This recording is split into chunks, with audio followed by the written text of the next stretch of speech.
dollar. Dirt and money, no soul. Had to go and get it, ain't no time to kick it. Got a stack of flip for my foes. Dollar. Please tell me you can hear me. Don't turn your back and don't neglect me. Just let me know if you need me. Dollar. Let me watch out for my partners. Keep my money long, get my team strong. Let me run away from my problems. Yo, what's good, original crew? It's your boy DJ New Kid, your girl. It's here, Nicole. Back on the channel with more Mr. Ballen, man. This is Missing 411 Part 7, Unsolved Mystery. Caught on camera. Caught. On camera. Caught. Ooh. So, with that being said, man, it's time to go ahead and jump into another weekly segment of Mr. Ballen. Well, you know, we do twice a week. Whatever. Oh, so we haven't did a Missing 411 in a while. So, hey, it's only right we bring it back. So, with that being said, make sure you check out the links in the description box. Down below. You already know where to go, man. You want a first party, you got to do it. Check out down below. Also, if you enjoyed today's video, we ask you to lock it in with a thumbs up. Facts. Let's go. Let's check it out. Let's see what this story. Most of them missing. Well, all these be true, so yeah. I ain't finna say that. Every year, hundreds of people go missing inside of national parks and forests all over North America. Of those hundreds, there's always a few that baffle investigators because either they go missing under very strange circumstances, like they were right in front of someone, they were talking to someone, and then, in a second they're gone, or where they're discovered doesn't make any sense, that they've covered a distance that is too far for them to have covered, or they're in locations that are just physically impossible to get to. One man is making it his mission to research these very strange disappearances. His name is David Paulides. He's a former police detective. He covers all of these cases in his book series called Missing 411. I went out and bought all of them. They're incredible. He has a YouTube channel called the Can-Am Missing Project. That's linked below in the description. And so today I'm going to share 3 missing person cases that have all been covered by David Paulides in Missing 411. And hopefully by the end of this video, you're just as interested in the Missing 411 phenomenon that David Paulides has brought to light. And hopefully you'll go over to his channel, the Can-Am Missing Project, and you'll give them a follow because he has poured tens of thousands of hours into this. Without David Paulides, there would be no Missing 411 project, and many people that go missing would just be forgotten about. So shout out to David Paulides for keeping their memories alive and keeping the public engaged in something that is truly baffling and needs more attention. But before we get into today's stories, if you're a fan of the strange, dark, and mysterious delivered in story format, then you've come to the right channel because that's all I do, and I upload 3, 4, even 5 times every week. If that's of interest to you, then please sneak into the like button's house and replace all of their salt shakers with sugar. Also, please subscribe to my channel and turn on all notifications so you don't miss any of my weekly uploads. All right, let's get into today's stories.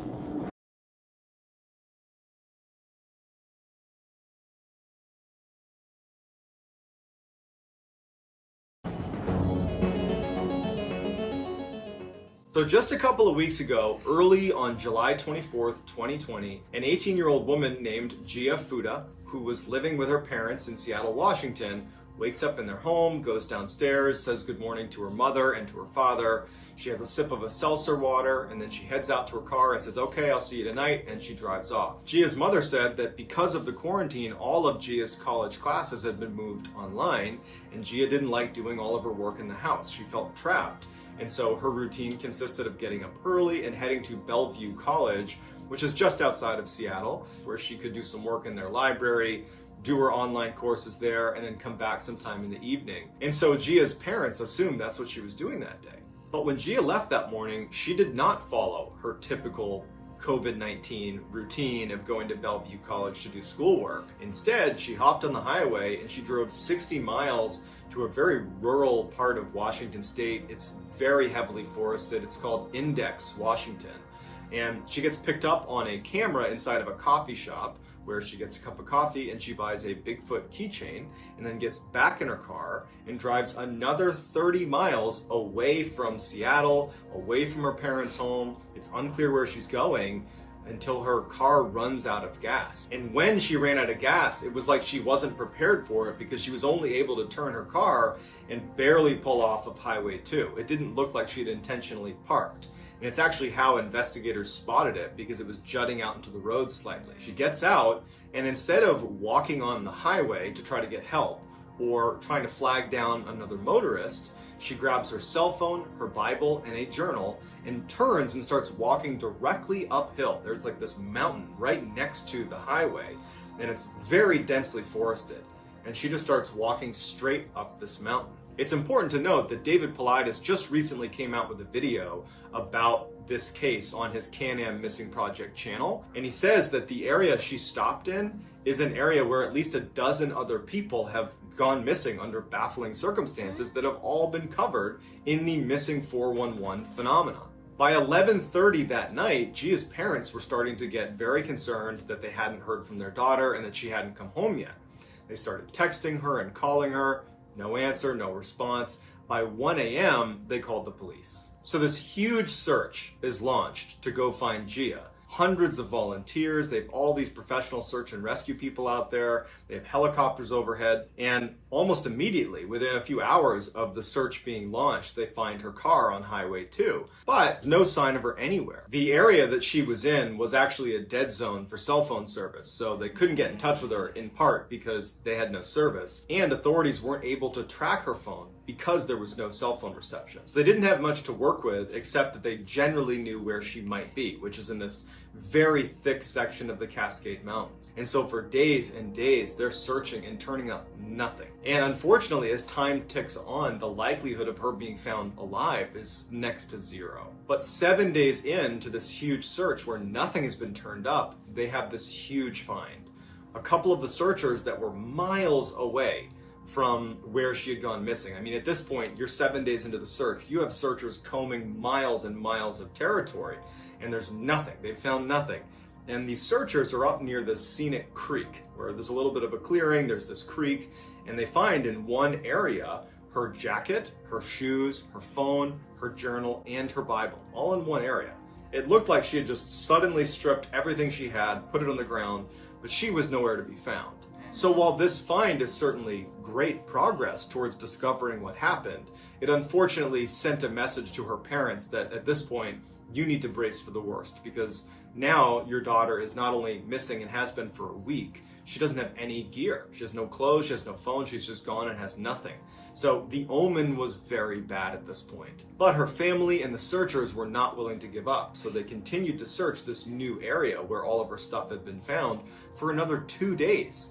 And on the 9th day from when she had gone missing, they found her, and she was alive. She was sitting on a rock near this creek. When they approached her, she was very startled to see people coming near her. She clearly was not expecting to be found. She was also more or less incoherent. She believed she had only been out for maybe 3 days and just had gotten lost. But they told her she had been gone for 9 days. But she was unhurt. She had a couple scratches on her. She was definitely emaciated, but she had been drinking from the stream and eating huckleberries. So she was, taking care of herself, but she was totally confused. She didn't know why she was there. And when she was pressed a little bit further, she didn't know why she drove where she drove. She doesn't know why she walked up a very steep mountain into the Cascades. She also has no idea what happened over the first 6-7 days. She only recalled the last couple and thought that's the whole time she had been out there. So it's a very confusing story, and one that probably we will never get a clear answer to. This will just become another one of the thousands of very odd disappearances that occur all over North America, except at least in this case, she was found alive. I'm so confused on that one. Reason why I'm so confused is because I really feel like she inhaled something, she took something, and kind of went out, you know what I'm saying, mentally, like, that's bizarre. You know what I'm saying? Like, somebody could have had, like some poison or accidental poison, you know what I mean? Mm-hmm. Where you become delusional, and you're like, your body is going, but your mind is not going with the body. You know what I'm saying? Oh, I wonder, was it just like maybe like from stress or being like cooped up or like not being able to like be social? Because like some people do kind of go like a little. But the brain is not functioning with the body at this point. I don't know. Because it's like the body is going, but the brain is not like understanding everything that's going on. You get what I'm saying? It's like I don't, because at first I was like, damn, somebody probably took her, and then you know what I'm saying, did all that to the. But why would you just ditch, and then you find you like. That don't make sense. I mean, it doesn't. I mean, that's the bizarre thing about it. Like, yeah, like that one. I don't know. Like you said, you probably won't really get any answers because she don't remember. She don't even remember or know or can't comprehend the reason why she even took that drive that way. Or is it a possibility now because that was too that now she knows because in 2020 she didn't know. Yeah. But now. Can we get a follow up? I got some questions that need to be. Let me call her. Ask girl. Start your YouTube, girl. Just be like, hey, y'all remember me from Mr. Ballen? Rack up, get you a check, bro. I'm glad she was found safe though. That's the main thing. Yeah, that's the main thing. But I still got a lot of questions. I'm concerned, bro, because stuff like that happens a lot. People are accidental poison, or you just inhale something and it makes you snap like that. You never know. Tom Mesick was this salty Army veteran. He had served in the 82nd Airborne Division, which is an elite paratrooper division. He taught survival training classes, but more than anything, he loved to hunt. And he actually hunted in this one particular area in New York all the time with the same group of friends. In fact, for like 55 years, Tom and his 6 hunter friends would hunt this one area. On November 15th, 2015, Tom and his hunting buddies decide to go hunt in this area. And they got a bit of a late start. They didn't get out there till about noon. So they decided, in order to make up for lost time, to use this technique that's referred to as a deer drive, where you have stationary watchers that set up on a line about 100 meters apart from one another, and you have a group of drivers that kind of corral any deer or any animals in the area and push them so that they go past the watchers who can take a shot at those animals. And so Tom, along with 3 other hunters, were made watchers, and they set up along this hillside where Tom was all the way on the left flank, which meant on his left were no hunters. He did have a hunter 100 meters to his right, and then there was 2 other hunters all the way up the hill on the right as well, but he was on the outer flank of that line. And the 3 other hunters that were going to be doing the driving were to his right as well. Behind this hill, they were going to try to push the deer up and over this hill down to this line of watchers. After 3 hours and no luck, they haven't seen one deer, they start to also comment on the fact that there doesn't seem to be any wildlife at all. No squirrels, no birds, no anything. There's just silence, which is very odd for this area. And when you consider that this group has hunted this area for 55 years, they have a really good understanding of what normal looks like. And before anything happened with Tom, they were already talking about how strange that was. Also, one of the watchers who was right next to where Tom was, about 100 meters away, he recalled hearing a very distinct sound, like a whooshing sound or a snapping sound, coming generally from where Tom was. But he didn't think much of it at the time. That is, until they got back to their cars after calling off the hunt because they had been unsuccessful, and everyone's there except for Tom. And they go back out, they're yelling for Tom, they're wondering, did he fall down? They're like, okay, let's radio him, because everybody had radios. There's no answer from Tom. They're searching the area where he was. They start shooting their rifles into the air. They can't find him, and they think, okay, well, we don't know what he's doing, but this guy is super competent. He was healthy. Let's just go to the cars and wait for him. And so they're sitting at the parking lot, which is not very far from where they were hunting. And this is an area they always parked in, and this is an area they always hunted in. So they knew that Tom knows where they're going to be. And so they sat there waiting, and he's just not showing up. So eventually, the hunters call it in to the rangers that he's gone missing. That is so weird and bizarre, though. Like, what was this noise? And That's then, the thing, and it's so peaceful, quiet. And typically, like something's going on. And when the animal, because the animal's instincts are way sharper than human instinct. And when the animals ain't around, just know something is going on, and you might. I don't know, man. Yeah. This one's And then, did y'all not try to, like, cause y'all all had radios. I understand, you know what I'm saying. In hunting, you probably want radio, but when it's time for y'all to go, y'all didn't do a check on each other while y'all still out there. Cause hey, check on the line of partner. Cause this was in 2015. I know even people who go hunting and they communicate straight through text, but they also older guys, so they might. Or maybe not they text. want us to be like not. Yeah, no, I'm saying I know people who hunt. They text, but the text is silent, so it's not like they're. Was there service?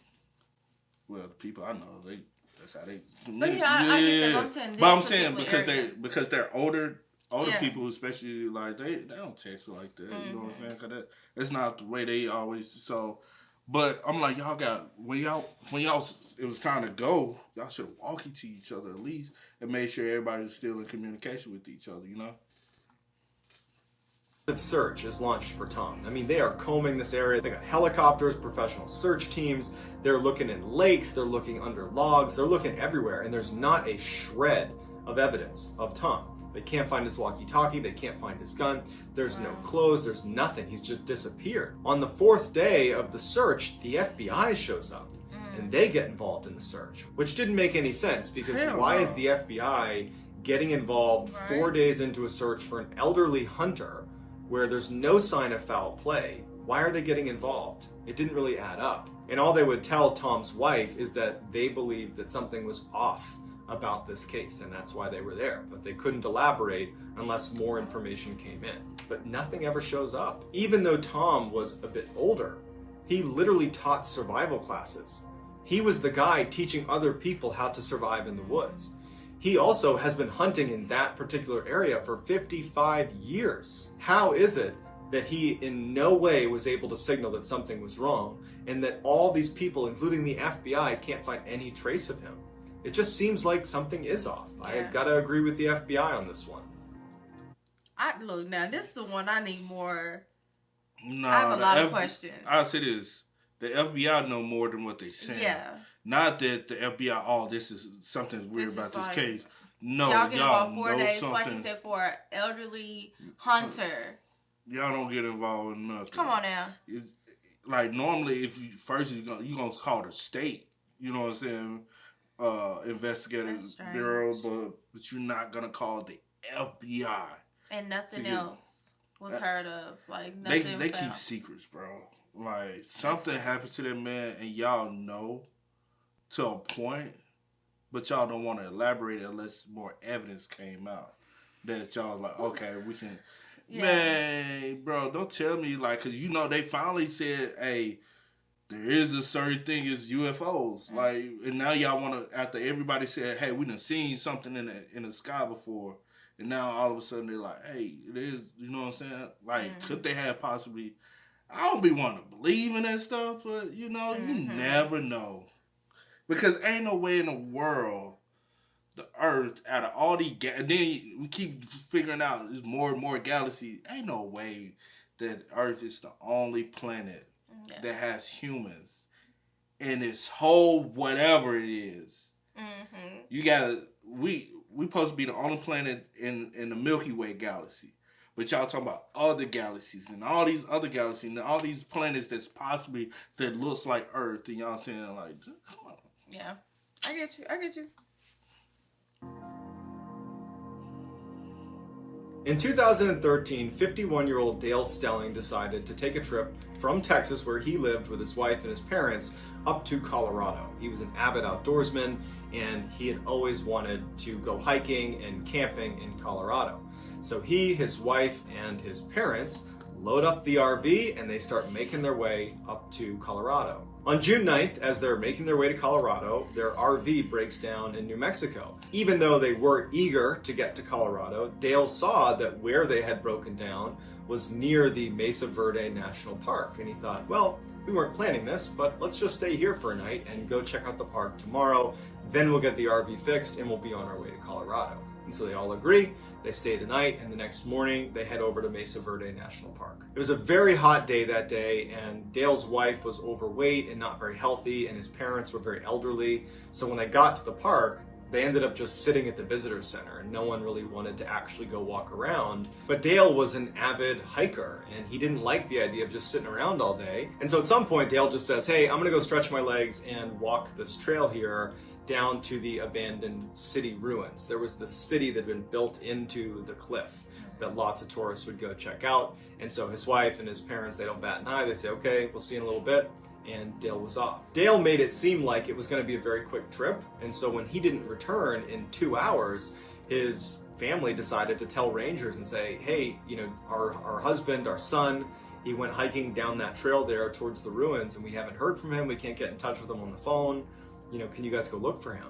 The rangers actually were not concerned at all. They said that we've never had anybody go missing for more than a few hours here. It's pretty hard to get lost. There's lots of tourists here, well-marked trails. Just give it a couple more hours, and if he doesn't show up, then we'll go out and look for him. But after about an hour, and they still hadn't seen him, his family really pressed the issue with the rangers, and they would go looking for Dale. And of course, they can't find him. But they found a number of tourists that had seen him on the trail that he said he was going to be on. They had even talked to him. He was a very energetic, charismatic guy, and they would say that he seemed like he was just another tourist enjoying his time at the park. There's nothing odd about his behavior at all. And he was walking towards the area where he had told his family he was going. While that information was certainly useful, they still couldn't find Dale. And they were really fighting against the elements on this one. The temperatures were over 100 degrees Fahrenheit and had been all day, and Dale didn't have any water. So they really had a limited amount of time to find him. So within 24 hours, there's this huge search that's launched for Dale. And interestingly, in the first 24 hours of the search, a woman was at the park and was walking along the trail that Dale was on. And she remembers hearing a weak male voice yelling for help. And so she kind of looked over the edge. She couldn't see down below her. She was on a bit of a cliff. Fearing that if she went to look, she might fall and become a victim, she went back to the rangers and said, hey, here's the area I was in. I heard someone yelling for help. You should go check it out. And the rangers said that actually we've been getting that report. We got that report yesterday. But when we went to look in that area, we can't find anything. There's no one over there. So while it seems very likely that that person calling for help was most likely Dale, we don't know for sure because they were never able to locate who was asking for help. And to this day, we have no idea where Dale is. There's been no shred of evidence to indicate where he went. He just vanished. If you enjoyed today's story, if you haven't already, please sneak into the like button's house and replace... I don't know why these last two just do not sit well with me. I'm like, wait, what? My thing is with the Dale situation, I believe, wherever, I think the Rangers just didn't do a good job. And you telling me, yeah, we went and looked, we ain't see nothing. Did you look good enough? They ain't look good enough. Did you search good enough? Because they probably didn't, because the woman said she was trying to look over the cliff. They probably went to the cliff, hey, is anyone, and didn't hear anything. You know what I'm saying? He could have passed out then. Because y'all brush But you have to go. She said she looked over the cliff. Go check over the cliff. Y'all have the tools to be able to discover check out the area and I don't know, man. A lot of the times, bro, you gotta blame people who jobs are those. Y'all fail at y'all jobs because for one, it's either lazy, don't care, or being nonchalant about it. And I feel like in this last one, I think the FBI in the second one knew way more than what they were saying. That was a little different, yeah. But this one, I feel like you got to put the blame on the Rangers. I feel like he probably did fall over the cliff because he probably was trying to be nosy or slipped or something and landed down, and y'all not going to check on him. Mm-hmm. You never know what happened to him. And then with y'all getting like reports that y'all been hearing this for days. Who, you know what I'm saying? I don't know. That's why y'all just don't show. Obviously, take it seriously. Take the initiative. The initiative. Initiative, and go do the fucking job. Hey, where do you hear that? You heard it coming from down here. Exact direction. Okay, let's go down. Let's make sure we check down there. Mm-hmm. And let's scour. Come on, bro. If that's your job, do your fucking job. Right. And especially when y'all have an individual missing, we need to be able to check every aspect, even places we don't think about checking. Let's make sure we look, especially if it's not typical or on the trail where they can be able to come back, because they might be in an area, location where they can't, you know what I'm saying? Yeah. I just think that's messed up because, obviously, you hear someone. Clearly, you hear someone's voice. So you know someone is in danger. Whatever it is, and y'all just we don't see anything, so we just gonna leave them. Let it be. Leave it be. No. Trifling, bro. Very much so. Like, this sad, bro. The first story, I'm glad she was found. Safe. I just need some more answers. Yeah. Second one, the second one's super strange. Sketchy. It's sketchy. Okay, whatever you want to call it. That's the word. Sketchy because it's strange. Like, it's strange. Y'all had some, like, the FBI just don't show up in anything, bro. Come on, y'all. Like, and then y'all show up 4 days. Like, nah. I guess depending on what it is, but that's not like a high profile type of, you know, for them to show up. Yeah. You know what I'm saying? And then Dale's, I hated for him, but I feel like he was failed. He was failed at a possible rescue for him, and it's just because the individuals didn't try. Yeah, they care so much. They tried. People don't go missing. See, it's not, you know, it's, what they say. It's hard to get lost, so whatever the case may be, like obviously it wasn't hard. You know, if he was able to. Things happen all the time, yeah. So never take a situation lightly just because it's never happened before. Facts, man. Sad, man. Hey, man, make sure y'all spam us up. Let us know y'all thoughts and opinions in the comment section down below, man. But as always, I do go by the name DJ the Kid. This is Sierra Nicole. We are. Go and get it, ain't no time to kick it. Got a stack of flip for my folks. Dollar, dollar, dollar, dollar. Please tell me you can hear me. Don't turn your back and don't neglect me. Just let me know if you need me. Dollar, dollar, dollar, dollar. Let me watch out for my partners. Keep my money long, get my team strong. Let me run away from my problems.